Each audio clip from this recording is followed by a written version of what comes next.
महाशिव पुराण का 5वां अध्याय। गुरु जी की कृपा से महाशिव पुराण का 5वां अध्याय हम सुना रहे हैं। संगत जी बड़े ध्यान से सुनिए, क्योंकि जब हम शिव पुराण के अध्याय को ध्यान से सुनते हैं तो हमारे कर्म कटते हैं और हम गुरु जी से जुड़ते चले जाते हैं। इसलिए संगत जी, जब भी आप सत्संग सुने या शिव पुराण सुने तो बड़े ध्यान से सुने और सारा ध्यान सत्संग में ही, शिव पुराण की कथा में ही रखें। जय गुरु जी, शुक्राना गुरु जी। ओम नमः शिवाय। शिव जी सदा सहाय। ओम नमः शिवाय। गुरु जी सदा सहाय। चंचुला के प्रयत्न से पार्वती जी की आज्ञा पाकर तुम्बुरु का विंध्याचल पर्वत पर शिव पुराण को की कथा सुनाकर बिंदु का पिशाच योनि से उद्धार करना तथा उन दोनों दंपत्ति का शिव धाम में सुखी होना। सुत जी बोले, शौनक, एक दिन परमानंद में निमग्न हुए चंचला ने उमा के पास जाकर प्रणाम किया और दोनों हाथ जोड़कर वे उनकी स्तुति करने लगी। चंचला बोली, गिरजा नंदिनी सकंद माता उमे, मनुष्यों ने सदा आपका सेवन किया है। समस्त सुखों को देने वाली शंभु प्रिय आप ब्रह्म स्वरूपिणी है, विष्णु और ब्रह्मा आदि देवताओं द्वारा सेव्य हैं। आप ही सगुणों और निर्गुणा हैं। आप ही सुषमा सच्चिदानंद स्वरूपिणी आद्या प्रकृति हैं। आप इस संसार की सृष्टि, पालन और संहार करने वाली हैं। तीनों गुणों का आश्रय ही भी आप ही हैं। ब्रह्मा, विष्णु और महेश, इन तीनों देवताओं का आवास स्थान तथा उनकी उत्तम प्रतिष्ठा करने वाली पराशक्ति आप ही हैं। सुत जी कहते हैं, शौनक, जिसे सदगति प्राप्त हो चुकी है वह चंचला इस प्रकार महेश्वर पत्नी उमा की स्तुति करके सिर झुकाए चुप हो गई। उसके नेत्रों में प्रेम के आंसू उमड़ आए थे। तब करुणा से भरी हुई शंकर प्रिय भक्त वत्सला पार्वती देवी ने चंचला को संबोधित करके बड़े प्रेम से इस प्रकार कहा। पार्वती बोली, सखी चंचले सुंदरी, में तुम्हारी की हुई इस स्तुति से बहुत प्रसन्न हूँ। बोलो, क्या मांगती हो? तुम्हारे लिए मुझे कुछ भी अधेय नहीं है। चंचला बोली, निष्पाप गिरजा कुमारी, मेरे पति बिंदु इस समय कहाँ है? उनको कैसी गति हुई यह मैं नहीं जानती। कल्याणमयी दीन वत्सल्य, मैं अपने उन पति देव से जिस प्रकार संयुक्त हो सकूं उस वैसा ही उपाय कीजिए। महेश्वरी महादेवी, मेरे पति एक शूद्र जातीय वेश्या के प्रति आसक्त थे और पाप में ही डूबे रहते थे। उनकी मृत्यु मुझसे पहले हो गई थी। ना जाने वे किस गति को प्राप्त हुए। गिरजा बोली, देवी, तुम्हारा बिंदुक नाम वाला पति बड़ा पापी था। उसका अंतकरण बड़ा ही दूषित था। वेश्या का उपभोग करने वाला वह महामूढ़ मरने के बाद नरक में पड़ा। अगिनत वर्षों तक नरक में नाना प्रकार के दुख भोग कर वह परम पापात्मा अपने शेष पाप को भोगने के लिए विंध्या पर्वत पर पिशाच हुआ।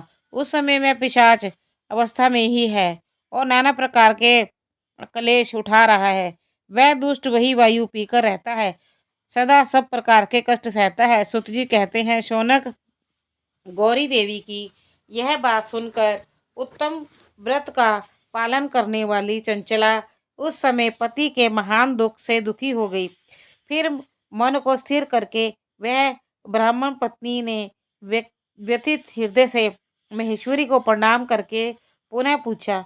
चंचला बोली, महेश्वरी महादेवी, मुझ पर कृपा कीजिए और दूषित कर्म करने वाले मेरे उस दुष्ट पति का अब उद्धार कर दीजिए। देवी, कुसंगति बुद्धि वाले मेरे उस पाप आत्मा पति को किस उपाय से उत्तम गति प्राप्त हो सकती है, ये शीघ्र बताइए। आपको नमस्कार है। पार्वती ने कहा, तुम्हारा पति यदि शिव पुराण की पुण्यमयी उत्तम कथा सुने तो सारी दुर्गति को पार करके वह उत्तम गति का भागी हो सकता है।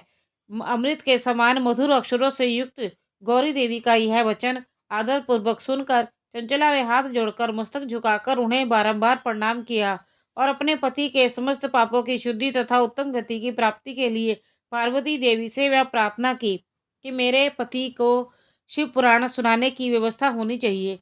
उस ब्राह्मण पत्नी के बारंबार प्रार्थना करने पर शिव प्रिय गौरी देवी को बड़ी दया आई। उन भक्त वत्सल महेश्वरी गिरजा कुमारी गिरी राजकुमारी ने भगवान शिव की उत्तम कीर्ति का गान करने वाले गंधर्व राज तुम्बुर को बुलाकर उनसे प्रसन्नता पूर्वक इस प्रकार कहा, तुम्बुरो, तुम्हारे भगवान शिव से प्रीति है। तुम मेरे मन की बातों को जानकर मेरे अभीष्ट कार्यों को सिद्ध करने वाले हो। इसलिए मैं तुमसे एक बात कहती, तुम्हारा कल्याण हो। तुम मेरी सखी के साथ शीघ्र ही विंध्या पर्वत पर जाओ। वहां एक महाघोर और भयंकर पिशाच रहता है। उसका वृत्तांत तुम आरंभ से ही सुनो। मैं तुमसे प्रसन्नता पूर्वक सब कुछ बताती हूँ।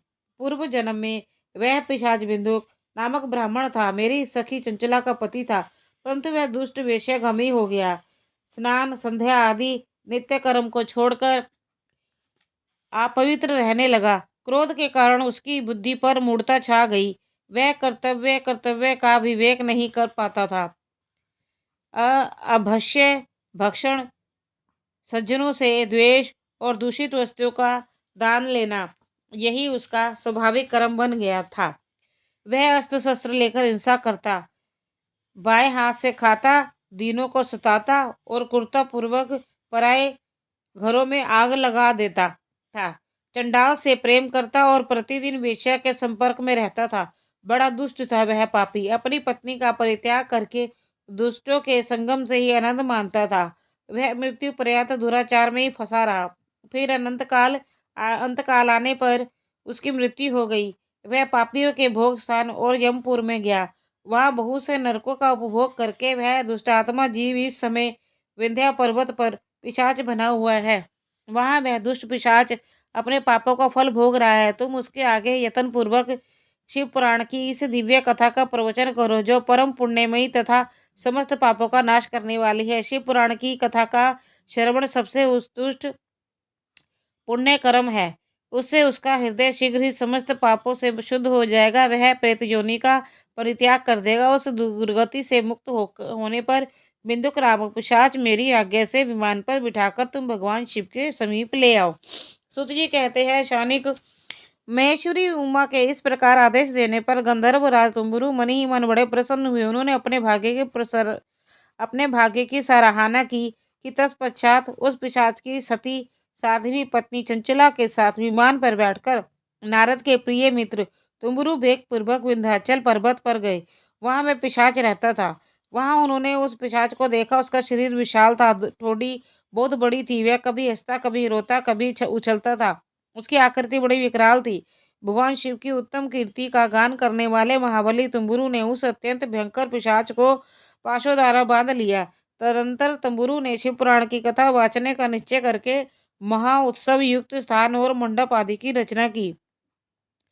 इतने में इस पूर्ण लोक में बड़े को वेग से यह प्रचार हो गया कि देवी पार्वती की आज्ञा से एक पिशाच का उद्धार करने के उद्देश्य से शिव पुराण की उत्तम कथा सुनाने के लिए तुम्बुरु विंध्या पर्वत पर गए हैं। फिर तो उस कथा को सुनने के लोभ से वहां से महादेव ऋषि भी शीघ्र ही वहां आ पहुंचे।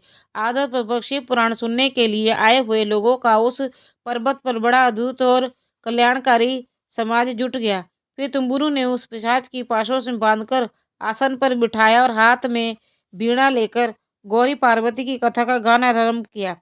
पहली अर्थात विद्येश्वर संहिता से लेकर 7वीं वायु संहिता तक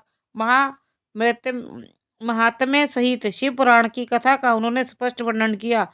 सातों संहिताओं सहित शिव पुराण का आदर पूर्वक श्रवण करके वे सभी श्रोता पुण्य कृतार्थ हो गए। उस समय पुण्य में शिव पुराण को सुनकर उस पिशाच ने अपने सारे पापों को धोकर उस पिशाच के शरीर को त्याग दिया। फिर तो शीघ्र ही उसका रूप दिव्य हो गया। अंग कांति गौरवर्ण हो गई। शरीर पर श्वेत वस्त्र तथा सब प्रकार के पुरुषोचित आभूषण उसके अंगों की उदासीनता करने लगे। वह त्रिनेत्रधारी चंद्रशेखर स्वरूप हो गया। इस प्रकार दिव्य देहधारी श्रीमान बिंदुक अपनी प्राण बल्लभ चंचला के साथ स्वयं भी पार्वती वल्लभ भगवान शिव का गुणगान करने लगा। उसकी स्त्री को इस प्रकार दिव्य रूप से सुशोभित देख हुए सभी देवऋषि बड़े विस्मित हुए। उनका चित्त परमानंद से परिपूर्ण हो गया। भगवान महेश्वर का यह अद्भुत चरित्र सुनकर वे सभी श्रोता परम कृतार्थ हो गए। प्रेम पूर्वक श्री शिव का यशोगान करते हुए अपने अपने धाम को चले गए। दिव्य रूपधारी श्रीमान बिंदुक भी सुंदर विमान पर अपनी प्रियतमा के पास बैठकर सुखपूर्वक आकाश में स्थित हो बड़ी शोभा पाने लगा। तदंतर महेश्वर के सुंदर एवं मनोहर गुणों का गान करता हुआ वह अपनी प्रियतमा तथा तुम्बुरु के साथ शीघ्र ही शिव धाम में जा पहुंचा। वहां भगवान महेश्वर तथा पार्वती देवी ने प्रसन्नतापूर्वक बिंदु का बड़ा सत्कार किया और उसे अपना पार्षद बना लिया। उसकी पत्नी चंचला पार्वती जी की सखी जो हो गई। उस धनीभूत ज्योति स्वरूप परमानंदमय सनातन धर्म धाम में अविचल निवास पाकर वे दोनों दंपत्ति परम सुखी हो गए। अध्याय 5 का शिव पुराण के अध्याय 5 का यहीं पे समापन होता है। कोई गलती हो गई हो तो माफ कीजिएगा और गुरु जी से विनती है कि जो भी शिव पुराण के इस अध्याय को सुने उसके सभी कष्टों को गुरु जी दूर करें। और गुरु जी से प्रार्थना है कि ज़्यादा से ज़्यादा शिव पुराण के साथ संगत को जोड़े ताकि वे अपने कष्टों को दूर कर सके। जय गुरु जी, जय जय गुरु जी, शुक्राना गुरु जी। ओम नमः शिवाय। शिव जी सदा सहाय। ओम नमः शिवाय। गुरु जी सदा सहाय।